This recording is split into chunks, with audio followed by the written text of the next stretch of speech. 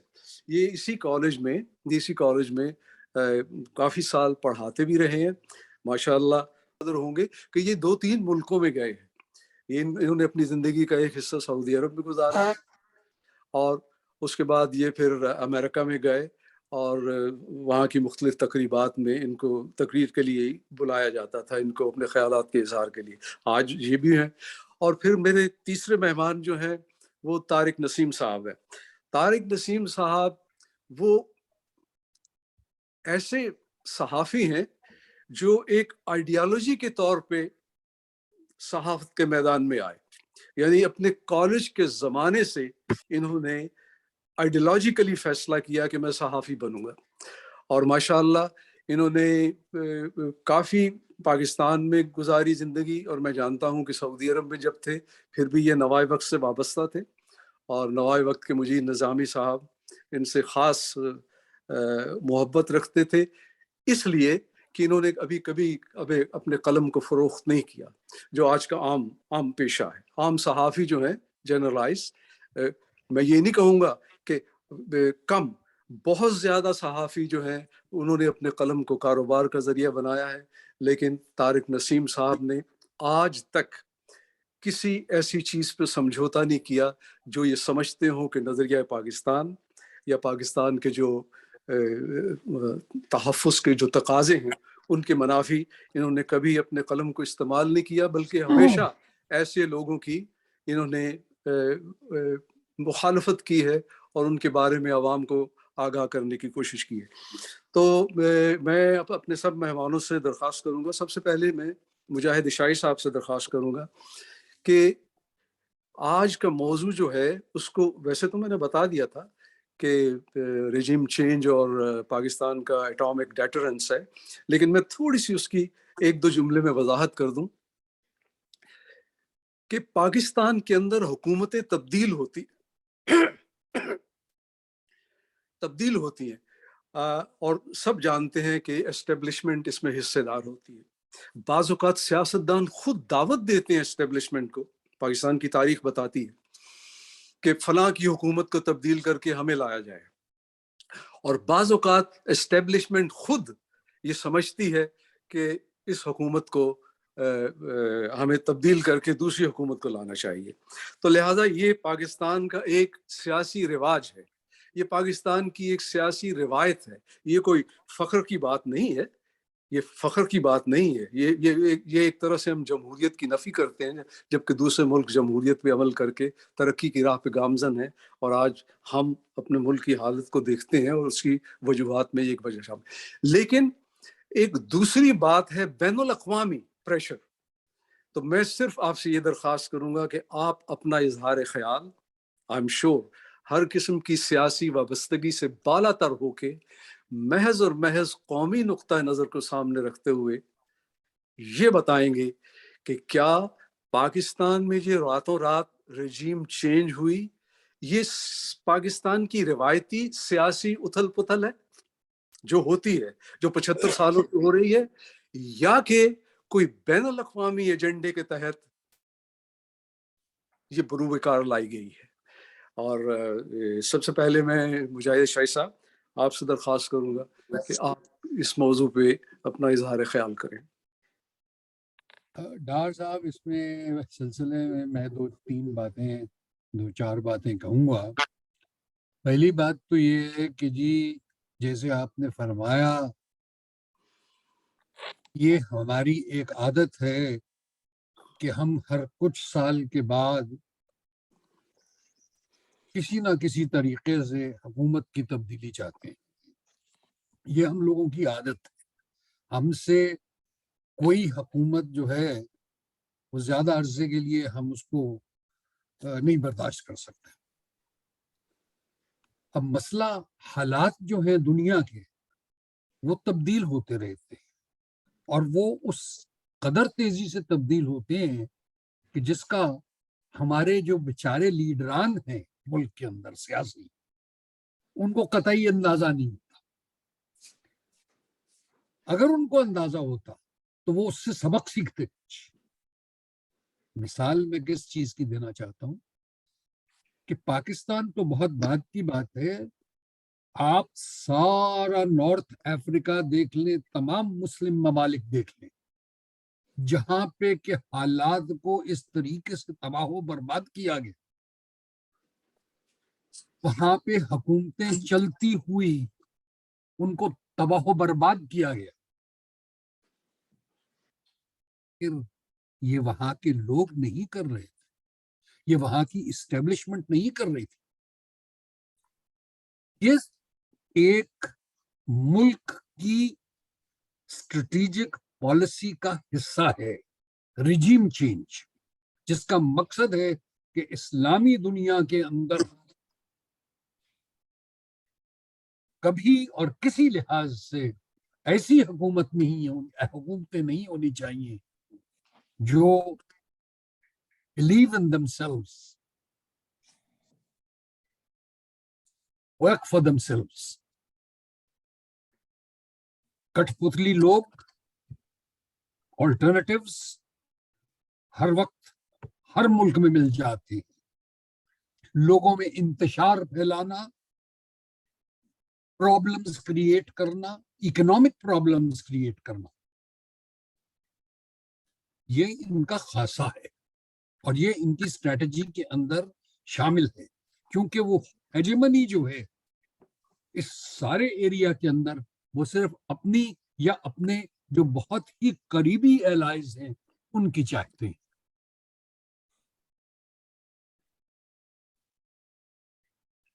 بھی اسی قسم کی چیز کا شکار ہوئے. آج سچویشن یہ ہے کہ ہمارے ملک کی اس وقت آبادی تقریباً 24 کروڑ ہے.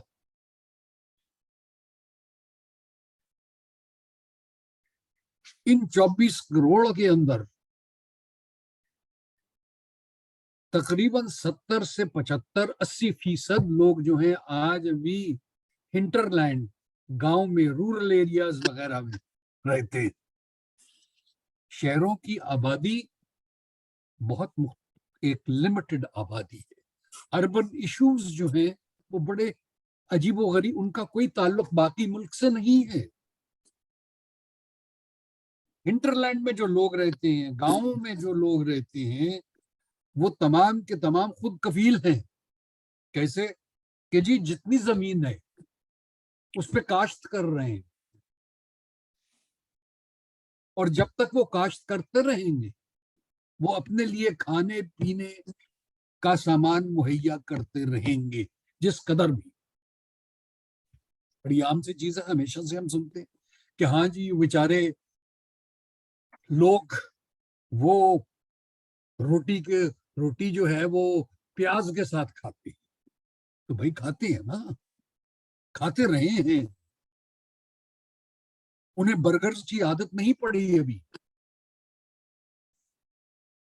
وہ برگر سے دور دوڑتے ہیں، وہ کینٹکی فرائیڈ چکن سے دور دوڑتے ہیں. دیسی مرغی کو ذبح کر کے جو گھر میں پالتو ہے وہ کھا سکتے ہیں. یہ مسائل جو ہیں یہ مسائل اربن مسائل ہیں، اور ہمارے لیڈران جو ہیں ان کے ذہن میں سوائے اپنے آپ کے دوسری کوئی چیز نہیں آتی. کیوں کہ ان کے تمام تر اثاثہ جو ہیں یا بیشتر اثاثہ جو ہیں وہ ملک سے باہر، اور باہر کے جو ممالک ہیں ان کو یہ معلوم ہے کہ ان کے اثاثہ کیا ہیں، وہ ان کے ہاتھ میں ہے.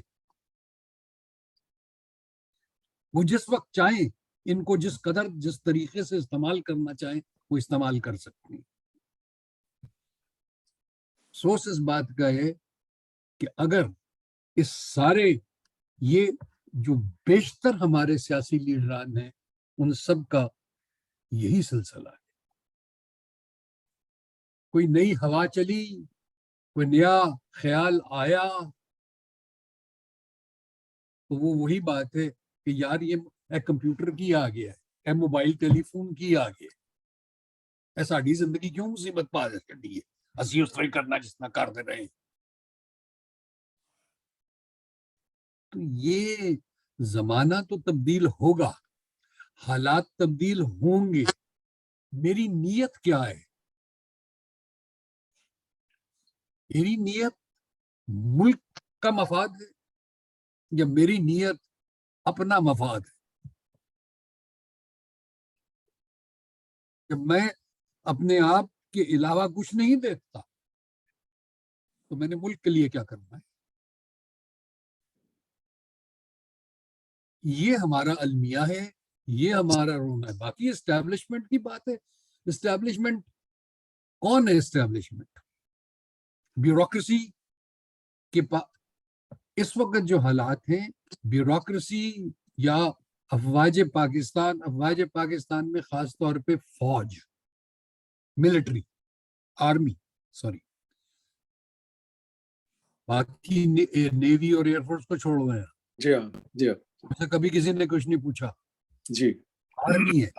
آرمی, آرمی کے پاس ہمارے اپنے سیاستدان خود چاہتے ہیں کہ خدا کے لیے حالات کو بہتر کر دیجیے, یا حالات ایسے دیگر گوں ہو جاتے ہیں کہ ان کو جو ہے مداخلت کرنی پڑتی ہے, اور وہ کرتے ہیں. پھر اگر وہ پیچھے ہٹ جائیں تو پھر آپ دیکھ رہے ہیں اس وقت جو کچھ ہو رہا ہے ملک کے اندر وہ ہوتا رہے گا. جائے بھاڑ میں, ہم آپس کی اپنی لڑائیاں تو لڑ لیں, ہمارے اپنا جو ہے وہ سلسلہ تو سیدھا رکھ لیں, کر لیں. اس وقت صورت یہ ہے کہ کوئی دنیا کے اندر آپ کو ایک دھیلا دینے کے لیے تیار نہیں ہے, اور نہ دیا انہوں نے. آپ نے آج تک یہ ڈیسائیڈ نہیں اب کر سکے کہ ہمارا دوست کون ہے, ہمارا ساتھی کون ہے, ہمارا دشمن کون ہے. اگر 75 سال میں ہم یہ نہیں کر سکے, مجھے نہیں پتا کتنے 100 سال اور لگیں گے آپ سمجھتے ہو, اور اس وقت تک کیا صورت ہے. regime change is part of the strategy, not only for Pakistan but for the entire crescent of Muslim nations. And you've seen it happening there before. It has happened in the last so many years. اگر آپ Libya سے شروع ہو جائیں, تونیزیا سے, ادھر سے Morocco سے, تونیزیا سے شروع ہو جائیں, لیبیا آ جائیں, ایجپٹ آ جائیں. ایجپٹ کا جو اس وقت اکنامک کنڈیشن ہے, میرا خیال ہے کہ ہم سے بھی بدتر. ابھی میں کسی کو سن رہا تھا کچھ دیر پہلے, انہوں نے کہا کہ جی اگلے مہینے امریکہ جو ہے وہ ڈیفالٹ کر جائے گا. امریکہ ڈیفالٹ کر جائے گا. کیوں کر جائے گا؟ کیونکہ the House of Representatives out there says کہ unless you sit down with us and compromise on certain matters, we will not let you borrow a single penny more from what you had stated. اور وہاں پہ قانون, یہی چیز ہم نے پاکستان میں قانون کے اندر شامل کرنے کی بڑی کوشش کی تھی جس وقت میں I had something to do with the government. لیکن وہ ہماری اڑا کے پھینک دیا گیا تھا, اس کو نہیں مانا گیا تھا کہ جی آپ ایک دھیلا بورو نہیں کر سکتے. آپ نے بجٹ میں کہا ہے کہ جی یہ ہم نے خرچے کرنے, یہ ہم نے یہ کرنا ہے اور اتنا پیسہ بورو کرنا ہے, تو بھائی جان آپ اتنا ہی پیسہ بورو کر سکیں گے, اس سے ایک دھیلا نہیں. تو اس وقت جو ہے وہ صورت حال امریکہ کی یہ ہے کہ because of this stalemate in the House of Representatives, who have to approve the additional borrowing beyond the budgeted figures, جو کہ وہ نہیں کر رہے, they might go in for default. Okay. تو عشائی صاحب So it's a very تو کیا interesting جی situation. ہاں ویری انٹرسٹنگ ویری انٹرسٹنگ. تو کیا میں آپ کی مجھے اجازت دیں گے کہ میں آپ کی اس ساری وضاحت سے یہ سمجھوں کہ کچھ بھی ہے چاہے براہ راست یا بالواسطہ یہ ایک بین الاقوامی ایجنڈا ہی ہے جس میں مجبوری یا کسی طریقے سے خوشی سے، میں خوشی سے تو نہیں کہوں گا کیونکہ پھر بات وہ سیاست میں چلی جائے گی. ہم نے وعدہ کیا ہے کہ ہم قومی نقطہ نظر سے بات کریں گے. تو بہمر مجبوری بھی کیا ہم اس کسی بین الاقوامی ایجنڈے کا شکار ہے، میں یہ سمجھ لوں آپ کی وضاحت سے؟ I have no doubt about that. I have okay no good. doubt about that. For the جی simple reason میں نے جیسے آپ سے کہا کہ یہ صرف آپ کے ساتھ نہیں کیا انہوں نے، جی ہاں جی دنیا میں جی یہ تمام مسلم ممالک کے ساتھ وہ کر رہے ہیں. خصوصی طور پہ مسلم ممالک کے ساتھ. جی خصوصی طور پہ مسلم ممالک کے ساتھ. جی اور پھر پاکستان جو جی ہاں افریقن کانٹیننٹ کی کہانی جو ہے وہ قدرے مختلف ہے، وہ قدرے مختلف ہے، لیکن جو مسلمان ممالک کے ساتھ میں کیا کہوں، خاص طور پہ ہمارے پاکستان کے ساتھ. نہیں جی پاکستان تو ایک ہے ملک، لیکن ایران اس سے بڑا ملک ہے. ایران کے ساتھ جو دھینگا مشتی جاری ہے، جی ہاں حالانکہ اور ابھی انہوں نے ایران کا جو ایٹم بم ایکسپلوڈ نہیں کیا، ہم تو کر چکے ہیں نا. نہیں کیا، لیکن جو ان کے پاس قوت ہے باوجود اس کے کہ ان کے اوپر ہر قسم کی ان کے ریزروز جو تھے ان کو فریز کر دیا گیا، ان پہ سینکشنز لگی ہوئی ہیں، فلاں ہے ڈمکا ہے، ایران چل رہا ہے اور بڑی اچھے طریقے سے چل رہا ہے. اچھا عشائی صاحب میں اس وقت یہ چاہوں گا کیونکہ آپ نے یہ ظاہر ہے جو ایٹامک اسٹریٹجی جو ڈیٹرنس کا ہمارا جو پوائنٹ آف ویو ہے کہ پاکستان نے ایک ڈیٹرنس کے طور پہ یہ ایٹامک کیپیبلٹی حاصل کی اور جس کو ہم قائم رکھنے کے اوپر ہمارا مصمم ارادہ ہے کہ وہ ہمارے ہاتھ سے نہ جائے، اس پہ کسی کا کنٹرول نہ ہو.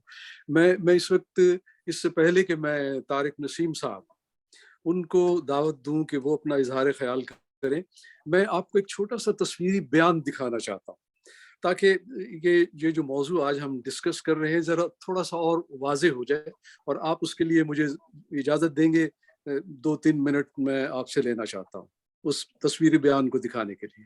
جی دکھائیے ضرور دکھائیے. جس ایٹامک ڈیٹرنس کا ہم ذکر کر رہے ہیں ظاہر ہے وہ ذوالفقار علی بھٹو کی خواہش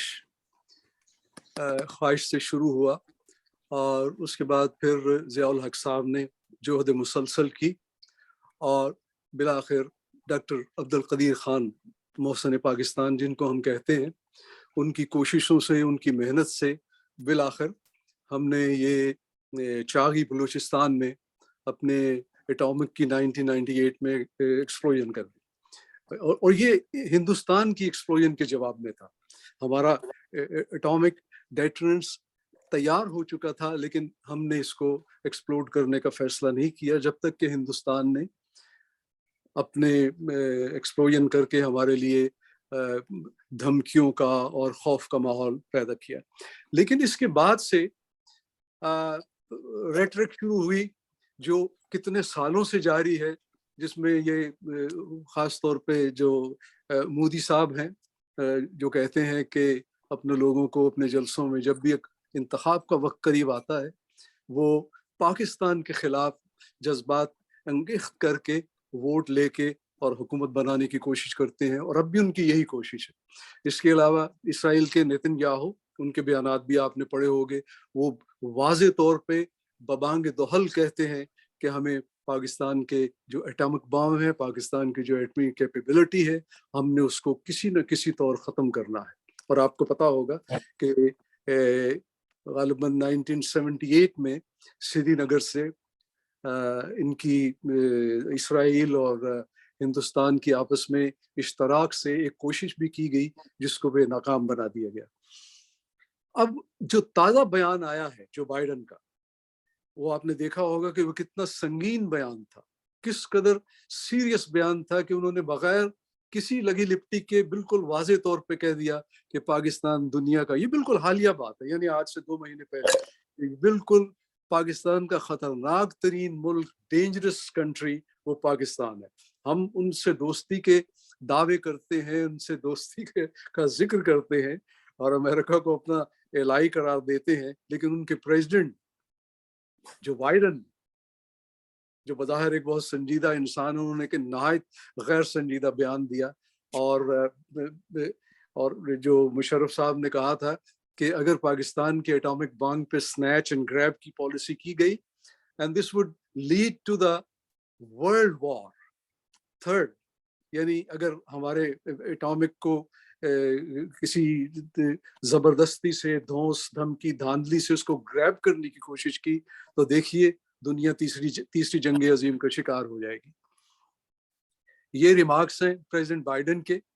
I think is maybe one of the most dangerous nation in the world, Pakistan, nuclear weapons without any question. بالکل الزام ہے، حالانکہ پاکستان کا جو اٹامک ڈیٹرنس اس کا جو سسٹم ہے وہ پاکستان میں دنیا میں سب سے زیادہ محفوظ خیال کیا جاتا ہے کہ وہ سب سے زیادہ محفوظ اور سب سے زیادہ ڈسکریٹلی اس کے انتظامات ہیں جو جیسے کہ دنیا کے دوسرے ملکوں کے نہیں ہیں۔ بہرحال پھر ان کے انوائے کو بلایا گیا، ان سے احتجاج کیا گیا، اور اس کے بعد پھر دوسرا بیان جو آیا اس میں کچھ سیاسی طور پہ نرمی کا اظہار کیا گیا۔ پاکستان کے اوپر جو الزام آتا ہے اس کے اٹامک ڈیٹرنس کو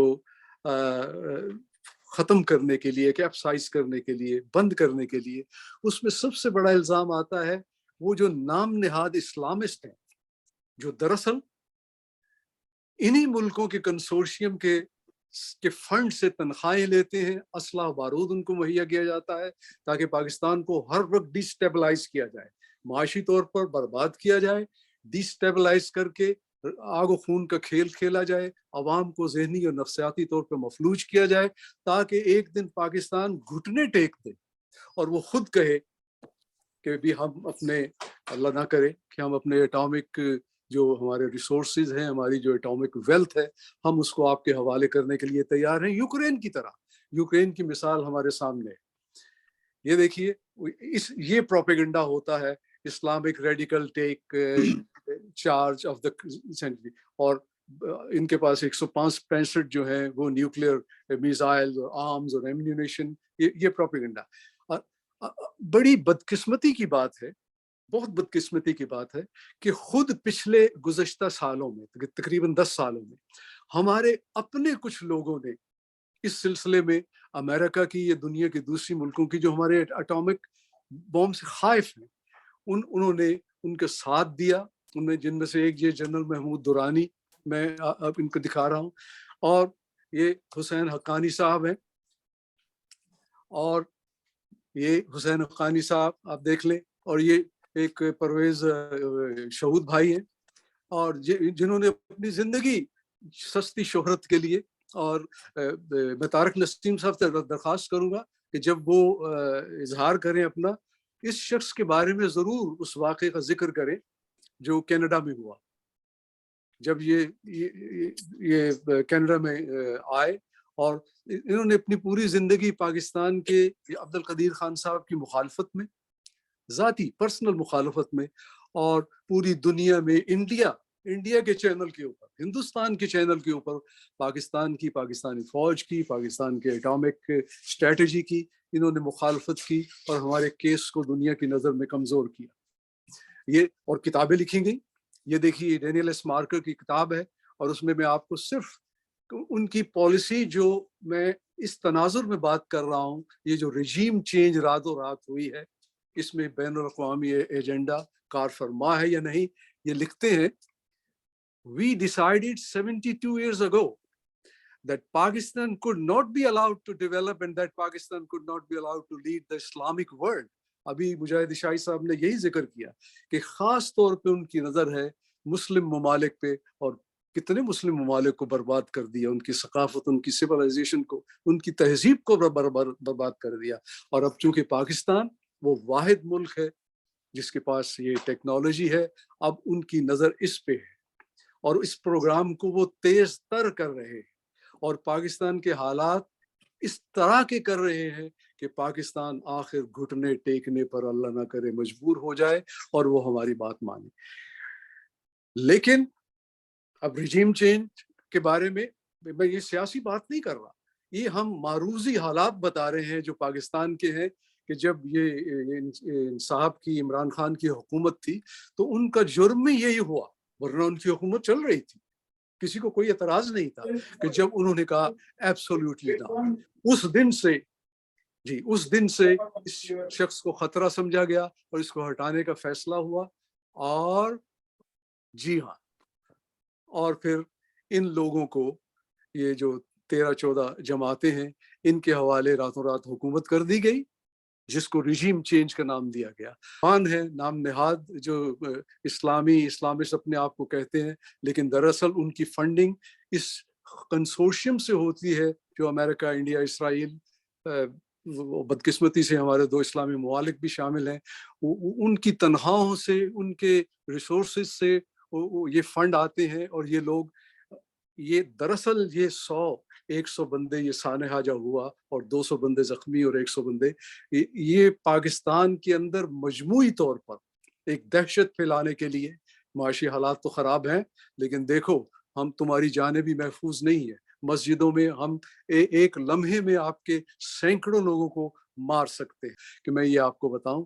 اب میں طارق نسیم صاحب کو درخواست کروں گا کہ وہ اپنے خیالات کا اظہار فرمائیں. پروفیسر ہود بھائی صاحب نے اعلان کیا کہ وہ میں اپنی ایک ڈاکومنٹری دکھائیں.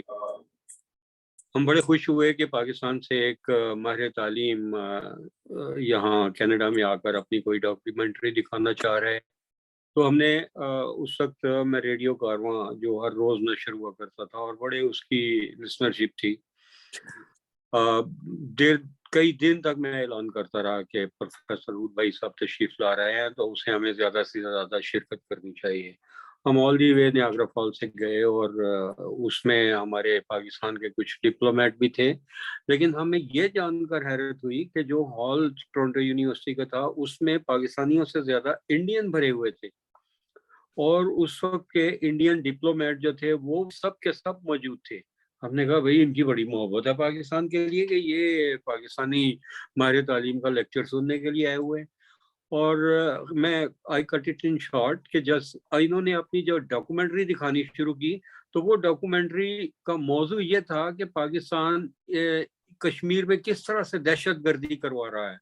اور انہوں نے اس میں یہ دکھایا کہ پاکستان سے دہشت گرد کس طرح سے انٹر ہو رہے ہیں اور ان کے پاس اسلحہ ہے اور وہ کس طرح سے گھاٹیوں سے گزرتے ہوئے جا رہے ہیں اور اس کے بعد بھی آخر وہ کس طرح سے کشمیر میں داخل ہوتے ہیں، پھر کس طرح سے جا کے وہ کشمیری مسلمانوں سے بات چیت کر رہے ہیں.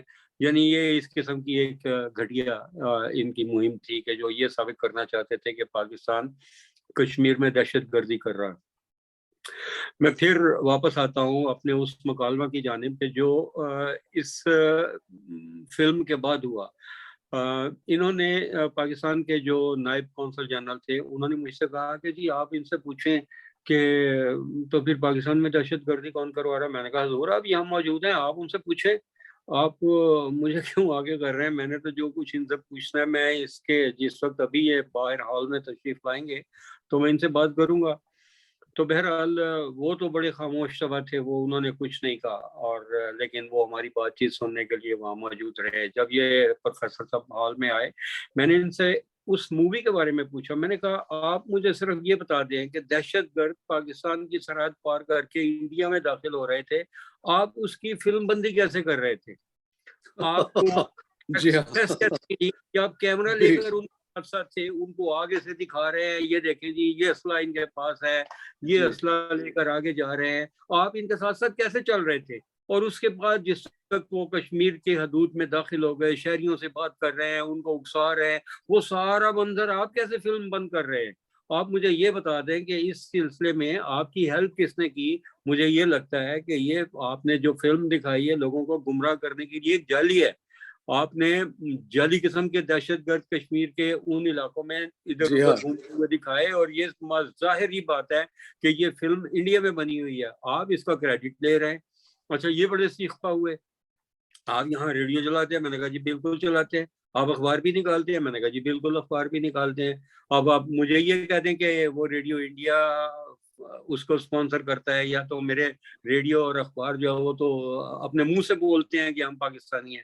اب جی میں نے ان کو پھر دوسری طرف میں نے کہا جی آپ وہی پروفیسر ہود بھائی ہیں جنہوں نے ایٹمی دھماکے کے بعد ڈاکٹر عبدالقدیر خان کی علامتی قبر اسلام آباد بنا جی ہے، کر یہ اس وہی ہے، یہ وہی شخص، یہ وہی شخص. جی میں نے ان سے پوچھا, میں ان کے منہ سے کہلوانا چاہتا تھا کہ ہاں میں نے کیا تھا. میں نے کہا کہ جی آپ نے ڈاکٹر عبدالقدیر خان کی علامتی قبر بنا کر اسلام آباد میں اس سے جوتے مارے تھے, اور اس کے ساتھ آپ کے ساتھ وہ دوسری خواتین وغیرہ بھی تھیں.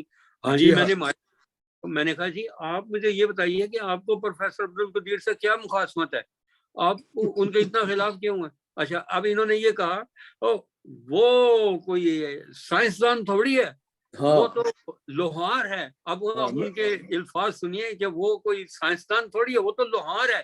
میٹرولوجسٹ ہے، میٹرولوجسٹ کہتے ہیں. نہیں ان کے اردو میں الفاظ یہ تھے کہ جی وہ تو جی لوہار میں ہے. سمجھ رہا ہوں، میں سمجھ رہا ہوں. میں نے ان سے کہا, میں نے کہا جی وہ لوہار ہے, پلمبر ہے, ترخان ہے, لیکن وہ قوم کا ہیرو ہے. اس نے وہ جی کام کرتا ہے کہ جو آپ نے نہیں کیا, وہ تو آپ کو ماشاء کرنا تھا. کہتا ہے آئی ہیٹ نیوک. میں نے کہا جی آپ ہیٹ نیوک ہیں تو آپ امریکہ کس لیے جاتے ہیں؟ وہاں جا کے آپ کو بالکل. یونیورسٹی میں جا کے آپ نے کبھی امریکہ سے کہا ہے؟ آپ نے کبھی امریکن پریزیڈنٹ کے یا ان کے جو اوپن ہائمر سائنسدان تھا جو ایکچولی امریکن بھی نہیں تھا, وہ جرمنی سے نیوکلیئر کے جو راز چرا کے امریکہ بھاگ کے آیا تھا, اور اس نے بنا کر انہیں دیا تھا نیو. اب انڈیا یہ کے تو چینلز پہ جا کے وہاں کیوں نہیں کہا ہیٹ نیو؟ انڈیا کے آپ چینلز ان پہ کو جا کیوں کے کہیں گے جی آپ کا ایٹم بم جو آپ نے بنایا اور آپ نے مارا بھی, اور آپ واحد دنیا کی ایسی کنٹری ہیں کہ جنہوں نے ایٹم بم جا کے مار کر تو اتنے معصوم اور بے گناہ شہریوں کو وہاں پر موت کی نیند سلا دیا. آپ نے وہاں جا کر کیوں نہیں بات کرتے؟ اور دوسری بات مجھے یہ بتائیے کہ آپ پاکستان کی ایک یونیورسٹی میں پروفیسر ہیں, آپ ہر ماہ امریکہ آ جاتے ہیں. یہ پاکستان میں پڑھانے والا بندہ جو ہے وہ تو لاہور سے کراچی جانا ہو تو وہ 3 مہینے پہلے پلان کرتا ہے اپنے فائنانسز کو. آپ کو یہ کرایہ کیسے ملتا ہے کہ آپ پاکستان؟ وہ جی مجھے تو اسپانسر کیا جاتا ہے. میں نے کہا کوئی تو وجہ ہو, کوئی وجہ تو ہے کہ آپ کو اسپانسر کیا جاتا ہے کہ آپ وہاں جاتے ہیں. اب یہاں آئے ہیں, آپ کو کسی نے ٹکٹ دیا, آپ کو اسپانسر کیا گیا, تو آپ دوسروں کی زبان بولتے ہیں. خیر یہ کہتی میں نے کہا میں آپ سے بات نہیں کرنا چاہتا پہلے, حالانکہ ہماری ان سے بات ہوئی تھی کہ آپ ہمارے ریڈیو پر آ کر بات کریں. میں نے کہا جی میں معذرت چاہتا ہوں, میں آپ کو اپنے ریڈیو پر لا کر تو خام خواہ میں جو ہے نا وہ اگر میں مائک اوپن کر دوں گا, لوگ اگر آپ کو گالیاں دیں گے وہ مجھے اچھا نہیں لگے گا. کیسے میں نہیں آ رہا جی آپ کے ریڈیو پر؟ میں نے کہا جی میں نے تو آپ سے پہلے ہی معذرت کر لی ہے. تو بہرحال یہ قصہ تھا ان کا. اب ہم آگے بڑھتے ہیں رجیم چینج کی جانب. رجیم چینج دیکھیں یہ مختلف ممالک میں بھی ہوئی, لیکن یہ ان ممالک میں ممکن تھی کہ جہاں پر ان کو اپنے کوئی فرستادہ لوگ جو ہیں وہ ہیلپ کے لیے مل گئے, جبکہ پاکستان میں تو وہ چشم براہ تھے ان لوگوں کے لیے. اب یہ دیکھیں 13-14 پارٹی جو ایک دوسروں کو کتوں کی طرح سے لڑتے تھے, اور ایک دوسرے پر میں ایک لفظ وہ استعمال نہیں کرنا چاہتا تھا, لیکن یہ باقاعدہ بھونکا کرتے تھے ایک دوسرے کے اوپر. لیکن کیا ہوا, اب یہ ایک دوسرے کی تعریفیں کرتے ہوئے زمین آسمان کے کلابے ملاتے ہیں, اور اگر ان کو ان کا بیان دکھایا جائے نہیں وہ تو سیاسی بیان تھا. بھئی یہ کیا بات ہوئی؟ آپ ایک بیان پر کھڑے تو رہیں. ان کے بڑے بڑے لیڈر جو ہیں وہ ایک دوسرے کو ایسی باتیں کرتے تھے. آپ اس کی رانا ثناء اللہ کی باتیں سن لیں, وہ ڈبل شفٹ لگانے والا الزام, اب وہ انہی کے ساتھ میں کام کر رہا ہے. یہ ان کو عراق میں بھی یہی ہوا. صدام حسین کو کیسے پھانسی پر لٹکایا گیا؟ کس جرم میں اس کو موت کی سزا ہوئی؟ کہ وہ جو ایک قصبے میں 22 لوگ مرے تھے. ہوا یہ تھا کہ جس وقت صدام حسین کا قافلہ وہاں سے گزر رہا تھا تو وہاں سے وہ شیعہ سنی کا معاملہ تھا, ان لوگوں نے اس کے کنوائے پر فائرنگ کر دی. وہ یہ بڑی مشکل سے وہاں سے ان کو جو ہے ان کے گارڈ وہاں سے بچا کر لے گئے. اس کی جو میرا خیال ہے کہ 22 روز اس گاؤں کا محاصرہ کیا گیا, لیکن انہوں نے حوالے نہیں کیا. اس کے بعد اس کے اوپر حملہ ہو گیا اور وہاں وہ 22 لوگ مارے گئے, جس کا سزا جو ہے وہ اس کو صدام حسین کو پھانسی کی صورت میں بھگتنی پڑی، لیکن وہ ایکچولی رجیم چینج تھا، کیونکہ آپ یہ دیکھیں کہ انہوں نے حملہ کیا، اس کے اوپر کیا کیا نہیں کیے، انہوں نے کتنے لوگ مارے، لیکن تب تو کوئی نہیں بولا کہ جی آپ نے کسی ایک دوسرے آزاد ملک میں جا کر مداخلت کر دی۔ لیبیا میں کیا کیا، وہاں باغی بنائے گئے، لیبیا کے لوگوں کے پاس اتنا جدید اسلحہ کہاں سے آ گیا، اتنی قیمتی گاڑیوں ان کے پاس، باغیوں کے پاس کیسے آ گئی۔ یعنی یہ رجیم چینج ذرا پاکستان میں تو سافٹ طریقے سے ہوا، وہاں ذرا شدید طریقے سے ہوا۔ اگر یہ سافٹ طریقے سے نہ ہو سکتا تو وہی عراق والا اور لیبیا والا معاملہ جو ہے وہ پاکستان میں بھی ہوتا۔ بہرحال یہ پاکستان میں جمہوریت جو ہے وہ 2 نمبر ہے، پاکستان میں جمہوریت اصلی نہیں ہے۔ اب آپ یہ سوچیں کہ میں ذرا تھوڑی سی معذرت کے ساتھ بات کروں گا، عمران خان صاحب نے بھی بہت غلطیاں کی ہیں، آپ کا کیا خیال ہے اس بارے میں؟ جی طارق صاحب، اصل میں یہ بات ہے، اس میں شک نہیں کہ ایسی غلطیاں، ایسی خطائیں ہوتی ہیں، یہ تو اس گیم کا حصہ ہے۔ صرف میرا سوال یہ ہے کہ جو کچھ بھی ہے ہماری، جیسے کہ میں نے کہا کہ 75 سالوں سے یہی اتھل پتھل، یہی تبدیلیاں یہی جاری ہیں، میرا صرف سوال یہ ہے کہ کیا یہ ہماری اپنی اتنی سنگین صورتحال جو ہوئی ہے، بہت سنگین ہے، شاید لوگوں کو اس کا احساس، جیسے ابھی مجاہد شاہی صاحب نے کہا نا کہ امریکہ جو ہے، دیکھیں کیسی بات ہے کہ ایک سپر پاور جو ڈیفالٹ پہ جا رہا ہے، تو ہمارا ملک تو خیر آپ کو پتہ ہے وہ تو پہلے ہی دوسرے لوگوں کی امداد سے اور ہمارے بھیجے ہوئے فارن ایکسچینج سے اور اس طرح وہ چلتا ہے وہ ملک، اس میں شک نہیں ہے۔ اور اگر امریکہ کا جیسی سپر پاور کے بارے میں یہ وہم کیا جا سکتا ہے تو ظاہر ہے یہ سنگین صورتحال ہمارے ملک کے بارے میں بھی یہ وہم کیا جا سکتا ہے۔ میرا صرف یہ سوال ہے کہ کیا یہ محض ہماری اپنی غلطیوں کی وجہ سے ہے، سیاسی غلطیوں کی وجہ سے، یا کہ بین الاقوامی ایجنڈے کے تحت، آپ نے بھی ذکر کیا، شاہی صاحب نے بھی ذکر کیا، صدام کا ذکر کیا، عراق کا ذکر کیا، لیبیا کا، میں نے بھی کہا کہ ہمارے اتنے بڑے بڑے عظیم ملکوں کی تہذیب و ثقافت، اس کا نام و نشان مٹا دیا گیا۔ تو کیا پاکستان کے بارے میں بھی کسی بین الاقوامی ایجنڈے کے تحت یہ پلان ہے، یہ پروگرام ہے، یا کہ محض ہماری اپنی سیاسی غلطیاں ہیں اور کل کو نئے الیکشن ہوں گے، دوسری حکومت آئے گی اور یہ سلسلہ چلتا رہے؟ میں اس پہ ذرا آپ کا ڈسکریٹلی، یعنی اس مخصوص نقطے پر آپ کا نظریہ جاننا چاہتا ہوں۔ دیکھیے بات یہ ہے کہ جب آپ لوگوں کو موقع مہیا کریں گے، اپنی غلطیاں ہی ہیں، جی اگر خود عقل نہیں کریں گے آپ، why should it stop Or should other yes the other countries or whatever وہ کیا کیئر کریں، care for you? تو they will exploit the situation. دیکھیے نا، میں نے پرائرٹیز کی بات کی تھی، کیا ہماری پرائرٹی پاکستان کی یہ ہونی چاہیے کہ ہمارے چائنا کے ساتھ تعلقات کو مزید تر مضبوط کیا جائے؟ کیا ہماری پرائرٹی یہ نہیں ہونی چاہیے کہ ہمارے تعلقات ایران کے ساتھ مزید تر ہونے چاہیے؟ حال اس وقت یہ ہے کہ کئی سال پہلے ایک اگریمنٹ ہوا کہ جی pipeline for gas Iran سے پاکستان آئے گی۔ جی ہاں ایران کے بارڈر تک جو ایرانین نے کام کرنا تھا وہ کمپلیٹ ہو گئی، ہمیں اس سے آگے نہیں ہو رہی، اس سے آگے نہیں ہو رہی، نہ ہوئی پاکستان نے کی۔ کیوں نہیں کی؟ کیونکہ ہم نے تو جا کے جو ہے وہ قزاقستان اور فلانستان اور ڈمکانستان سے امریکہ کے کہنے پر افغانستان کے تھرو پائپ لائن لے کے آنی۔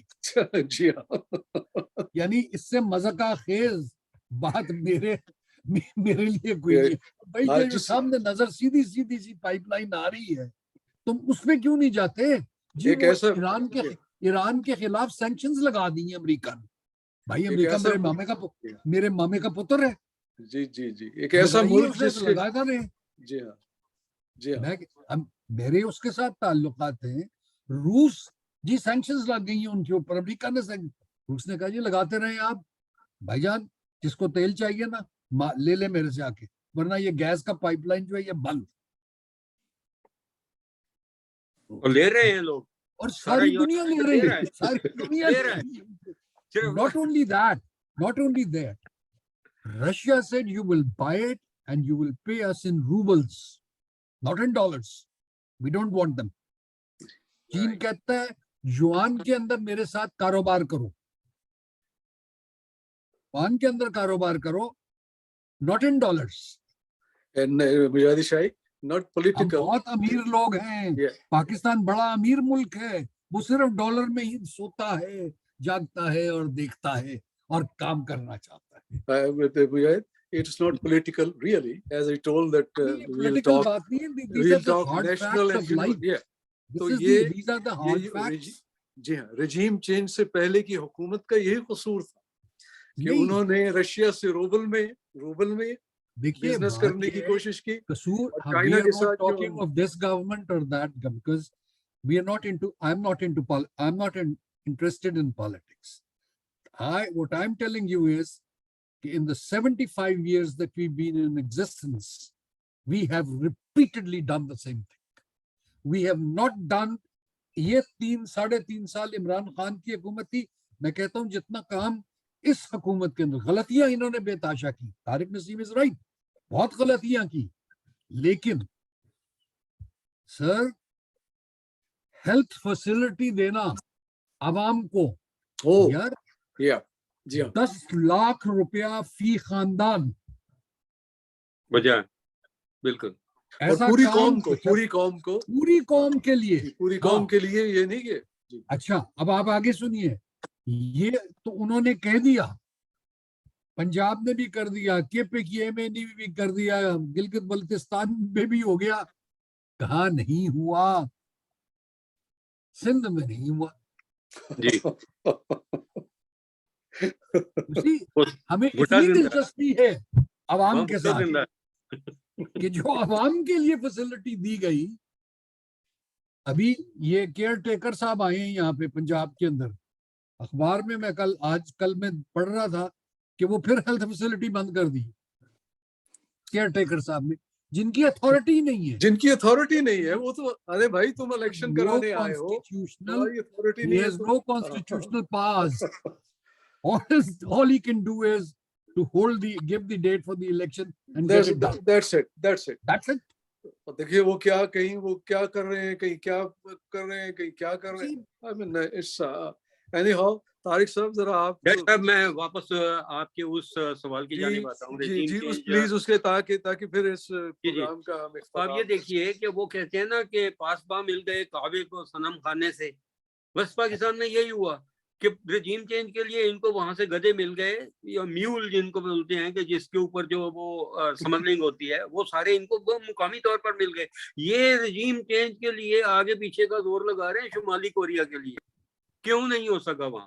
اس لیے کہ وہ ساری قوم ڈٹ کر اپنی لیڈرشپ, اور یہ کہتے ہیں کہ جی وہ ڈکٹیٹر ہے. ڈکٹیٹر ہوتا تو وہاں پر کوئی نہ کوئی انقلاب آ چکا ہوتا, لوگ کھڑے ہو چکے ہوتے اس کے خلاف.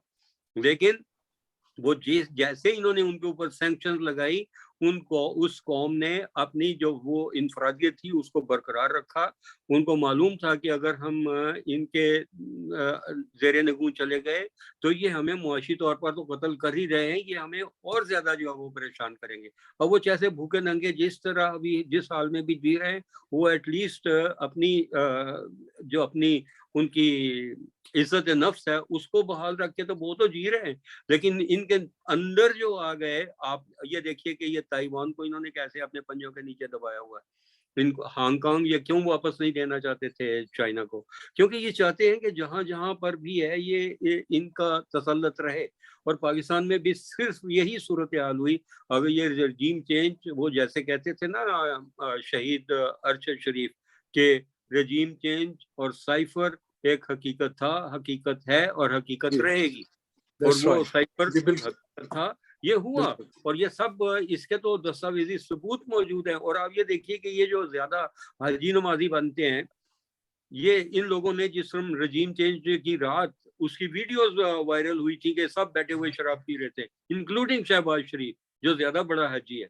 اور آپ یہ جن لوگوں کو یہ کہتے ہیں کہ یہ جی حاجی ہے، یہ حافظ ہے، یہ صرف دکھاوے کے لیے ہیں، لوگوں کو دکھانے کے لیے ہے۔ خانہ کعبہ مسجد نبوی میں بیٹھ کے جو لوگ رشوت کا لین دین کر رہے تھے، اور راشی والمرسشی فی النار، ان لوگوں نے نہیں سنا ہوا، وہاں بیٹھ کے جج کو رشوت دے رہے تھے مسجد نبوی میں بیٹھ کے۔ ان لوگوں کا کیا لینا دینا ہے پاکستان کے ساتھ؟ یہ پاکستان سے لوٹ کا مال باہر لے جاتے ہیں۔ اب آئی ایم ایف نے یہ کہا ہے کہ جی گریڈ 17 سے 22 تک کے آفیسرز کی جائیدادوں کا آپ ڈیٹا دیں۔ ان کے پاس تو جائیدادیں جو ہیں وہ کہاں ہیں؟ وہ ان کی جائیدادیں کوئی پاپڑ والے کے نام پر ہے، کوئی فلودے والے کے نام پر ہے، کوئی نابینا لڈو بیچنے والے کے نام پر ہے۔ اور جو وہ باہر جو لے کے چلے گئے، وہ کوئی مقصود چپڑاسی نے بھیجے تھے، وہ کسی اور نے بھیجے تھے، وہ تو۔ اور وہ جو سلمان شہباز کہتا ہے کہ جی مجھے تو پتہ ہی نہیں میری ماں کے اکاؤنٹ میں ٹی ٹی کون ڈال جاتا ہے۔ تیری ماں تھی اور تجھے وہ ٹی ٹی اس کے اکاؤنٹ میں کوئی ڈال رہا ہے اور تجھے پتہ نہیں چل رہا۔ جی بالکل بالکل، بہت بہت بہت افسوسناک اکاؤنٹ میں اربوں بہت کی افسوسناک ٹرانزیکشن بات ہونے ہے۔ پر وہ کہتا ہے جی جو ٹی ٹی کون ڈال۔ اب یہاں سے آپ امریکہ سے یا کینیڈا سے کسی کو $1000 بھیجنا چاہیں نا تو بینک وہاں بلاک کرتا ہے آپ کو، اور وہی سوال آپ سے کرتا ہے آپ کیا جی کرتے ہیں، یہ کو سوال بھیجیں، ہوتا کیوں ہے۔ بھیجیں۔ پھر وہ میرے چھوٹے بھائی کی بیٹی کی شادی تھی، مجھے اس کو بھیجنے تھے امریکہ میں پیسے، یہاں سے امریکہ جا رہے ہیں، لیکن وہ 10 مجھے سوالوں کے جواب، وہ کس کو بھیج رہے ہو، وہ کیا کرتی ہے، وہ کیا ہے۔ میں نے اس کو سارے کو چھوڑا، میں نے 500 کر کے بھیج دیے، وہ چلے گئے۔ اب آپ اندازہ لگائیے کہ یہ اربوں کی ٹرانزیکشن جو ہے وہ پاکستان کے بینکوں سے ہو جاتی ہے، بلینز کی، اور جی کوئی بینک مینیجر پوچھنے کی ضرورت نہیں کرتا۔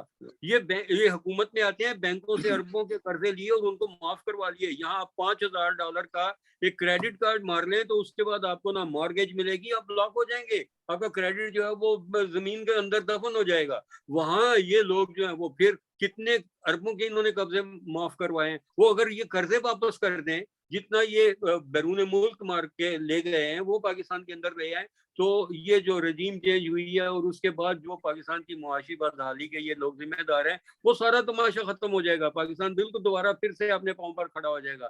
لیکن اب انشاءاللہ تعالی یہ ووٹ کی طاقت عوام کے ہاتھ میں ہے، وہ باشعور ہیں، ان کو سمجھ آ چکی ہے کہ ہمارے ساتھ کیا ہوا ہے، اور جس طرح سے ان کی معاشی صورتحال کو ریپ کیا ہے ان لوگوں نے مل جل کر، یہ سارا 14 پارٹیاں نے، یہ تو یہ جیسے وہ پنجابی میں کہتے ہیں جنج لوٹ لو، یہ انہوں نے وہ جنج لوٹی ہے، یہ وہ بارات کے اوپر پھینکے ہوئے پیسے جو لوٹنے والے بچے ہوا کرتے تھے نا، یہ وہ بچوں کی طرح سے ہیں کہ جو پیسے لوٹتے ہوئے وہ براتیوں کی ٹانگ بھی کھینچ دیتے تھے۔ انہوں نے وہ حال پاکستان کا کیا ہے، انہوں نے کہا کہ جو کچھ ہاتھ لگا ہے لوٹ لو، لے جاؤ۔ بالکل، بہت جی عوام کے پاس ووٹ کی طاقت ہے، انشاءاللہ تعالی یہ رجیم چینج کا خاتمہ ہوگا اور دوبارہ پاکستان میں ایک معاشی اور سیاسی خوشحالی کا دور آئے گا انشاءاللہ تعالی۔ انشاءاللہ طارق صاحب، بالکل اس میں شک ہی نہیں کہ یہ دکھ اور افسوس کی بات ہے، بہت افسوسناک صورت، اور اسی لیے ہمارے دل کرتے ہیں۔ وہ کہتے ہیں ہم وطن یہ گلستان تیرا بھی ہے میرا بھی ہے، اس کا ہر سود و زیاں تیرا بھی ہے میرا بھی ہے، سوچ تو گلشن کی بربادی کا کیا ہوئے گا حال، شاخ گل پہ آشیاں تیرا بھی ہے میرا بھی ہے۔ ہم ملک سے باہر ہیں، ہم ملک سے باہر ہیں، لیکن ہمارے دل، ہماری روح، وہ سب کچھ وہی ہے، اور اسی ملک کے لیے ہم جیتے مرتے ہیں، چاہے ہم پردیس میں ہیں۔ اور میں بہت مشکور ہوں، اب وہ وحید مرزا صاحب، پروفیسر صاحب، میرے خیال ان کو تو کوئی شاید میرے خیال ہے کوئی کام ضروری پڑ گیا اس لیے وہ چلے گئے ہیں، ورنہ ہم ان کے بھی خیالات سے استفادہ حاصل کرتے۔ تو شاہد صاحب آپ کچھ اور کہنا چاہیں گے یا دیکھیں ڈاکٹر صاحب، بات یہ ہے چارٹرڈ اکاؤنٹ ہیں، ان کو تو پاکستان کی معاشیات کے اوپر ان کی گرفت ہے۔ میرا خیال ہے کہ وہ یہ اسحاق ڈار صاحب بھی چارٹرڈ اکاؤنٹنٹ ہیں، لیکن کیونکہ وہ چارٹرڈ اکاؤنٹنٹ کے ان کی ایسوسیشن کے اندر بھی رہے تو یہ ان سے زیادہ جانتے ہوں گے۔ دیکھیں بات یہ ہے، خیر جاننا یا نہ جاننا تو ایک علیحدہ سی بات ہے، چیز جو ہے وہ یہ ہے کہ جی میں یہ سوچتا رہتا ہوں، کیا پاکستان میں زمین کی کمی ہو گئی کہ اس کے اوپر آپ مزید اس کو ایگریکلچر کے قابل کیوں نہیں بنا سکتے؟ جی بالکل، بہت وہ اچھی آپ بہت اچھی زمین بات۔ جو ہے جی وہ آپ زمین جو ہے جاگیرداروں کو مت دیجیے, وہ ان لینڈ لیس ٹیننٹس کو دیجیے جی بالکل. جو بے تحاشا ان کی جاگیرداروں کی زمینوں پہ کام کر رہے ہیں. دیں ان کو کہیں کاشت کریں. آپ پاکستان میں کھانے پینے کا جب تک ہمارا basic we were called at one time the granary of the subcontinent. جی بالکل بالکل. عشائی ہمارے پاکستان کی جو ایک تو نظریاتی بنیاد ہے, ایک جو دوسری بنیاد ہے وہ ایگرو اکانومی ہے, اور اس کی طرف کسی کا خیال نہیں. کہنے کا یہ ہے بچپن سے تو یہی پڑھتے آئے ہیں. لیکن مجاہد صاحب جیسے کہ آپ نے فرمایا کہ یہ ان کو زمینیں جو ہیں وہ کن کو دی جائیں, لیکن جہاں لینڈ گریبرز موجود ہیں, ملک ریاض کی جو اسٹیبلشمنٹ کے ساتھ اور زرداری مافیا کے ساتھ وہ جو ان کی وہ ملی بھگت ہے, آپ یہ دیکھیے کہ اوکاڑا میں فروٹ فارمز کے ساتھ کیا ہوا, وہ انہوں نے فوجیوں نے لے لیا. پھر اس کے بعد جو ہے یہ ہر طرف جو ہے وہ کیچے بنے ہوئے ہیں. کیسے بنے ہوئے ہیں؟ اب آپ دیکھیے کہ یہ طریقہ جو فوجیوں کو زمین دینے کا تھا, یہ ایوب خان کے زمانے میں یہ فیصلہ ہوا تھا کہ جو فوجی جنگ میں حصہ لے چکے ہیں جب وہ ریٹائر ہو جائیں تو ان کو بارڈرز کے ساتھ ساتھ زمینیں دی جائیں, وہ وہاں کاشتکاری کریں اور وہیں رہیں, اور ان کے پاس اسلحہ بھی ہوگا اور وہ ہماری فرنٹ لائن ہوں گے. ملک کا تحفظ ہوگا. بالکل صحیح. آپ نے یہ بالکل صحیح بات کہی ہے طارق صاحب, آپ نے صحیح بات کہی ہے. ایسا ہی تھا. اور میں آپ کو یہ بھی بتا دوں کہ یہ جتنا مثال کے طور پہ لاہور کے اندر جو ڈیفنس ہاؤسنگ اتھارٹی ہے, جی یہ ڈیفنس ہاؤسنگ اتھارٹی جو ہے یہ تو جا کر کے جنرل ضیاء صاحب نے کی محنت اور مشقت کا نتیجہ ہے کہ جی یہ کریشن شروع ہوا. اور جہاں پہ وہ جو انگریز نے ساری زمینوں کی کلاسیفیکیشن کی ہوئی تھی, جی تین کم از کم 3 رینکس تھے اس کے. جی اے رینک کیا تھا جی, یہ زمین صرف فوجی ایکٹیویٹیز کے لیے استعمال ہو سکتی ہے. پھر بی کیٹیگری تھی جی کہ جی یہاں پہ صرف یہ ایکٹیویٹی ڈیفائنڈ ایکٹیویٹی لکھی ہوئی تھی. سی کلاسیفیکیشن کہ جی یہاں یہ ہو سکتا ہے. یہ 3 کلاسیفیکیشن تھی. پنڈی کا مال دیکھ لیں, اگر یاد ہے آپ کو, ایک زمانے میں اس سڑک کے اوپر فوجی میسز کے علاوہ کوئی کمرشل بلڈنگ نہیں نظر آتی تھی ہمیں. بجا فرمایا. جو بچہ نواز شریف تھا, اس نے جس وقت پنجاب کا وزیر خزانہ تھا اور اس کے بعد یہ وزیر اعلیٰ بنا ہے, اس زمانے سے صحافیوں کو اس طرح سے کرپٹ کیا گیا کہ اس کی مثال ہی نہیں مل رہی. وہ یہ علامہ اقبال ٹاؤن کو آپ دیکھ لیجئے, صحافیوں کے لیے پلاٹ وہاں پر ایسے بک رہے تھے. میں اس وقت صحافی تھا نوائے وقت میں, اور میرے دوستوں نے مجھے کہا کہ تم بھی اپلائی کر دو. میں نے کہا یار میں تو ویسے ہی مستعفی ہو کر کینیڈا جا رہا ہوں, میں سعودی عربیہ جا رہا ہوں, تو مجھے ضرورت نہیں ہے. لے لو, تمہارے کام آئے گا. میں نے کہا میرا اپنا گھر ہے وہ کمرشل ایریا اردو بازار میں, نیچے دکان اوپر مکان. میں نے کہا میں تو وہ چھوڑ کے جا رہا ہوں, اس کا مجھے کرایہ آتا رہے گا اور میں وہاں پر پلاٹ لے لوں علامہ اقبال ٹاؤن میں, مجھے کوئی ضرورت ہی نہیں ہے. اس کے بعد مجھے باقاعدہ وہاں سے کہا گیا, سرکاری طور پر کہا گیا کہ تم اپلائی کر دو, 1 یا 2 پلاٹ تم نے لینے ہیں, کیونکہ یہ جانتے تھے کہ یہ ذرا گھوڑا جو ہے یہ دولتی مارتا ہے, تو اس کو رام کر لیا جائے. میں نے کہا میں معذرت چاہتا ہوں, مجھے ضرورت نہیں, میں نے نہیں لیا. لیکن اب صورتحال یہ ہے کہ کینیڈا سے, وہاں سے پاکستان سے آئے ہوئے صحافی جو ہیں انہوں نے وہاں جا کر پلاٹ لیے ہیں, حالانکہ اب ان کا پاکستان کے ساتھ تو کوئی تعلق نہیں رہا, لیکن کسی کی جیب میں پرانا وہ شناختی کارڈ تھا, اس نے بھی اپلائی کر دیا, اس نے بھی لے لیا, جبکہ وہ یہاں کے شہری ہیں, یہاں رہائش ہیں, یہاں ان کے بزنسز ہیں, یا وہ صحافت بھی کرتے ہیں, لیکن انہوں نے وہاں جا کر بھی پلاٹ لے لیے. یہ تو آپ نے بجا فرمایا کہ اس میں آپ کی اطلاع کے لیے میں یہ عرض کر دوں, ایک یہاں پہ ابھی کچھ عرصہ پہلے ایک ہائی رائز بنی ہے, ٹاور بنا ہے جی, اس کے اندر جو فلیٹس کی قیمت ہے ڈار صاحب, جی جی آپ امیر آدمی ہیں, اللہ جانتا ہے, اللہ جانتا ہے میں کتنا امیر ہوں.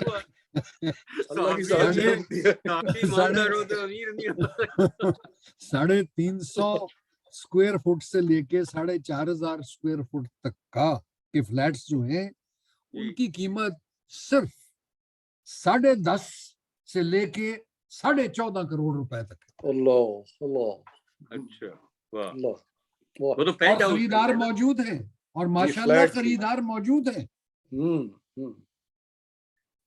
میرے ایک دوست نے مجھے بتایا کہ ڈیفنس ہاؤسنگ اتھارٹی میں انہوں نے کوئی پلاٹس کمرشل پلاٹ جی آکشن کرنے تھے.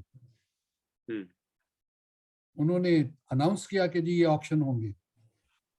وہ کہتا ہے اس ایک پلاٹ کے لیے 31 bids آئی ہیں of over $1 billion each. Oh my goodness, my goodness, my goodness. Oh. The state, the country has been milked of its resources, of its wealth. Wealth, let me say that, known wealth by our political leaders. جی بالکل. What do you expect? What do you expect from them? They can only be tools in the hands of those who would not want to see an independent, strong, nuclear-powered Islamic nation. So, there we are. That's it. میرا خیال ہے عیسائی صاحب sorry ایک بات کا اضافہ کرنا چاہوں گا کہ ابھی جو ہمارے پاکستان کے ارسطو ہیں اقبال صاحب، حسن اقبال صاحب، انہوں نے پہلے یہ کہا تھا کہ یہ اوورسیز پاکستانیوں کا پاکستان کے ساتھ کیا لینا دینا، ان کو ووٹ کا حق نہیں ملنا چاہیے. ابھی انہوں نے ریسنٹلی کہا ہے کہ اوورسیز پاکستانی سے ہیلپ کریں اور پاکستان میں پیسے بھیجیں، ڈالر بھیجیں. اور جبکہ انہوں نے یہ کیا کہ جو عمران خان کے دور میں روشن ڈیجیٹل اکاؤنٹ، ڈالر اکاؤنٹ تھے، اس میں سے ڈالر واپس نہیں دے رہے. ان کو کہتے ڈالر نہیں ملیں گے، روپے لے جاؤ. اب وہ جو پاکستان گیا ہے جس کو وہاں ڈالر بھجوائے تھے، اس سے وہاں پر روپے کیا کرنے ہیں؟ وہ اس کو تو ڈالر چاہیے لیکن اس کو ڈالر نہیں مل رہے.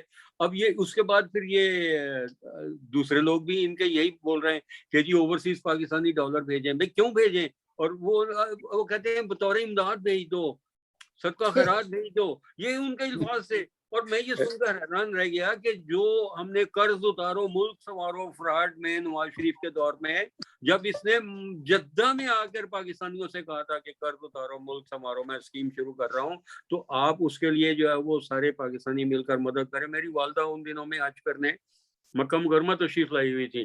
انہوں نے کہا بیٹا دے دو. میں نے کہا جی میں یہاں سے چھوڑ کے تو کینیڈا شفٹ ہو رہا ہوں. انہوں نے کہا کہ تم جتنے سٹورز ہیں ان میں سے ایک سٹور بیچ کے اس کے پیسے اس میں ڈال دو. یہ تو قرض سمارو، یہ تو قرض ہنسنا ہے.